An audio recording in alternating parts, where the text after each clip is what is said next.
करीना को पुनः विधानसभा क्षेत्र का दर्जा दिलाने की मांग को लेकर नगरवासियों ने बाबा मुल्हड़नाथ धाम पर एक बैठक आयोजित की। बैठक की अध्यक्षता कप्तान भरपूर सिंह ने की। बैठक में नगर के अनेक गणमान्य नागरिकों ने भाग लेते हुए एक स्वर में करीना को दोबारा विधानसभा क्षेत्र बनाए जाने की मांग उठाई। बैठक को संबोधित करते हुए समाजसेवी दीपचंद यादव ने कहा कि वर्ष 1952 से 1972 तक जब हरियाणा में 51 विधानसभा क्षेत्र थे, उस समय करीना भी एक विधानसभा क्षेत्र हुआ करता था, लेकिन 1972 में तक करीना विधानसभा क्षेत्र था, लेकिन बाद में इसे समाप्त कर दिया गया, जो क्षेत्र के साथ अन्याय है। उन्होंने कहा कि अब इस अन्याय को सहन नहीं किया जाएगा और अपनी मांग को लेकर रचना आयोग, परिसीमन आयोग तथा उच्च नेताओं से मुलाकात की जाएगी। हरेंद्र शर्मा ने कहा कि अपने अधिकारों की लड़ाई के लिए क्षेत्र के लोगों को एकजुट होकर आगे आना होगा और संघर्ष के लिए तैयार रहना होगा। बैठक में मौजूद अन्य वक्ताओं ने भी करीना को पुनः विधानसभा क्षेत्र बनाने की मांग का समर्थन किया है।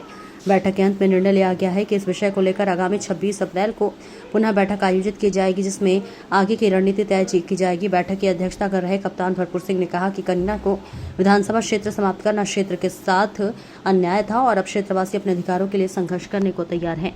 देखिए अनिल शर्मा की रिपोर्ट।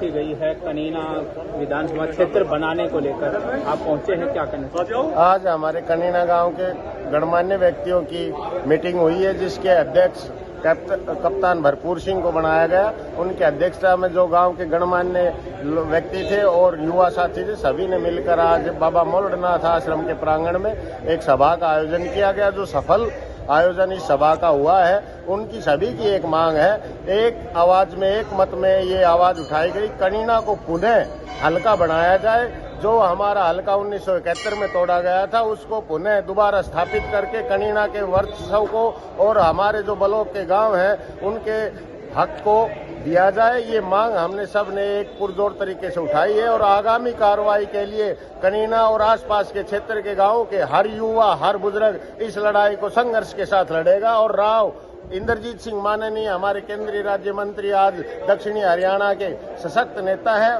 बहन आरती सिंह राव, उनसे इस मामले में सभी एकजुट होकर एक संगठन बनाकर मिलेंगे। और राव इंद्रजीत सिंह ने राजस्थान में जाकर कनीना को हल्का तोड़ने का दर्द मंच के माध्यम से साझा किया। उन ऐसे नेता की हम सराहना करते हैं और उनसे हम अपील करते हैं कि हमारी इस लड़ाई में वो पुरजोर साथ दे और हमें आशा और विश्वास है वो ऐसा करेंगे।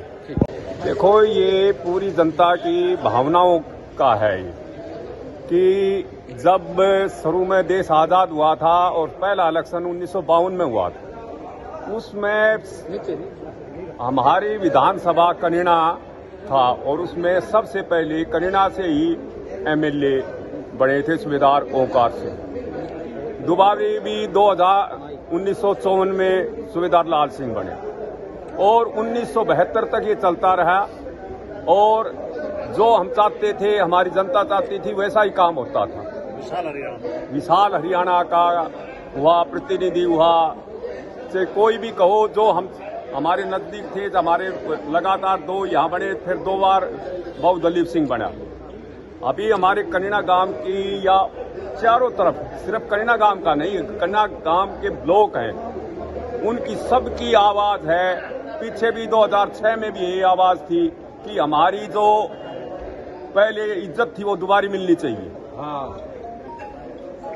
कि हमारे को दूर नहीं, जो जिसका नहीं था उसको हक मिल गया और हमारा हक दोबारा हमें मिलना चाहिए। उसी लड़ाई के, उसी के रास्ते पर हमारा सबसे यही अनुरोध है कि हमारा जो पहले विधानसभा था वो हमारा हक दोबारा मिलना चाहिए। और सबका यही था, भाई किसी तरह भी राजनीति के पास जाओ, राव साहब के पास जाओ, एमएलए बहन आरती राव के पास जाओ, धर्मवीर के पास जाओ, अपने हक की लड़ाई हम मांग रहे हैं। हम दूसरे किसी के हक की लड़ाई नहीं मांग रहे। और एक्चुअली हर बाहर से भी हम देखते हैं, राव साहब ने भी एक बार नहीं कई बार कहा है, भाई 2 बड़े विधानसभा थे, सालावास और कनीना, और मुझे दुख है कि कनीना को और सालावास को तोड़कर दूसरे हल्के को बना दिया। तो हमारा जो सबसे बड़ा प्रतिनिधि है राव इंद्रजीत सिंह, उनका भी दिल में ये है कनीना विधानसभा दोबारी बननी चाहिए। अब आपकी विशेष मांग क्या है? परिसीमन आयोग से आपकी विशेष मांग क्या रहेगी? हमारी यही मांग रहेगी, चाहे आगे कितना बढ़ो, हमारा हल्का बढ़ना चाहिए। आज की मीटिंग बुलाने का उद्देश्य जो है वो ये था कि कनीना जो है सन 1952 से लेकर के 1972 तक हल्का था, विधानसभा क्षेत्र हुआ करता था। 81 सीटें होती थी उस समय, और जब 81 से 90 हुई डिलिमिटेशन के बाद में, तो कनीना विधानसभा क्षेत्र विलोपित कर दिया। हमने इसके लिए 2006 में पुनर्गठन हुआ विधानसभा क्षेत्रों का, तब भी आवाज उठाई थी। उस समय आश्वासन भी मिला था, लेकिन राजनीतिक कारणों से वो आश्वासन सिरे नहीं चढ़ पाए। अब 2027 में जनगणना होने के पश्चात विधानसभा क्षेत्रों का, लोकसभा क्षेत्र का पुनर्गठन परिसीमन होना है, और विधानसभा क्षेत्रों की संख्या भी बढ़नी है।